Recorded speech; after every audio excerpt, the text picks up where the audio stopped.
Sunshine Cruz hindi nagustuhan ang pagpapalayas ni Diego Loizaga sa kanyang asawa at anak. Ikinagulat ng maraming mga netizens ang isiniwalat ni Alexis Suapenco, nagpakilalang ina ng anak ni Diego Loizaga, na umano'y pinalaya siya kasama ang anak ng aktor sa pamamahay nito para magpunta na roon ang babaeng karelasyon nito ngayon.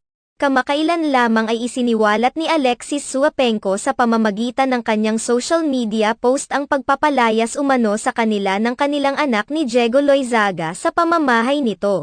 Ayon pa sa caption ni Alexis sa kanyang social media post na kaya nagawa ni Diego Loizaga na palayasin sila ng kanilang anak sa bahay nito dahil balak na ng aktor na itira roon ang panibagong babae nito na si Cecil Mendoza. Bukod pa rito, pinagbantaan din umano siya ni Diego Loizaga sa hindi pagsuporta sa kanilang anak sakaling ipagkalat niya ang ginawang paglalayas nito sa kanila.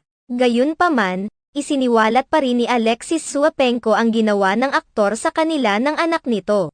Marami naman ang nagulat sa ginawang ito ng aktor dahil nakilala siya sa showbiz bilang isang merespeto at mabait pagdating sa mga babae. Matatandaan pa na marami ang kinilig sa mga ginawa noon ni Diego Loizaga para sa dating kasintahan na si Barbie Imperial. Samantala, dahil sa pag-viral ngayon sa mga isiniwalat ng dating kinakasama ni Diego Loizaga, binalikan ng ilang mga netizens ang pananakit noon ng ama nitong si Cesar Montano sa dating asawa na si Sunshine Cruz.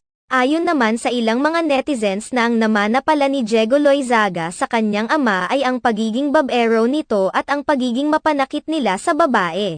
Sa kabilang banda, nagbigay naman umano ng pahayag si Sunshine Cruz patungkol sa isyong kinasasangkutan ngayon ni Diego Loizaga, isa sa mga anak ng dati niyang asawa.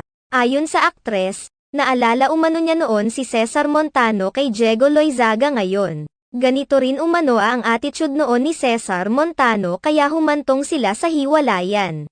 Matatandaan pa na dinmanda ni Sunshine Cruz si Cesar Montano noon dahil sa pagiging mapanakit nito sa kanya. Samantala, hindi pa naman naglalabas ng pahayag si Diego Loizaga hinggil sa mga paratang sa kanya ng dating kinakasama na si Alexis Suapenco kabilang na ang kanyang pagbabanta na talikuran ang responsibilidad sa kanilang anak.